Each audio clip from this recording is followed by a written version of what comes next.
Hello বন্ধুরা, আজকের একটা রেসিপি নিয়ে চলে এলাম। আজকের বানালাম কাতলা মাছের ঝাল, তা তোমাদের সাথে একটু শেয়ার করলাম। এই দেখো, কাতলা মাছগুলো আগে ভেজে নিয়েছি। কাতলা মাছটা খুব সিম্পলভাবেই রান্না করেছিলাম, কারণ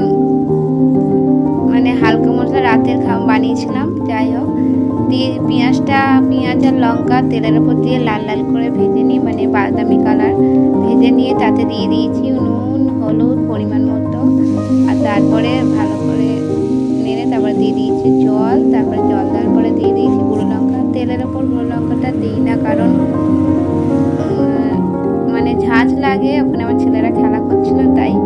তারপরে ফুটিয়ে যাওয়ার যখন ফুটে উঠলো, ওঠার পরে গুঁড়ো লঙ্কাটা দিয়ে মাছ নেড়ে চেড়ে মাছটা দিয়েছিলাম।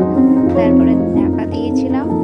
তা রেসিপিটা কেমন লাগলো অবশ্যই জানিও। আমি খুবই সিম্পলভাবে বানিয়েছিলাম, তাই শেয়ার করলাম। আমি মাছের মাথা খেতে ভালোবাসি, তাই এক পিস মাথাও দিয়ে দিয়েছিলাম তার সাথে, যেহেতু ঝালে মাথা অনেকে দেয় না, খায় না। যাই হোক, আমি দিয়ে দিয়েছিলাম। আর তাতে একটা পোনা মাছও ছিল, লেজা এবং দাগা ছিল।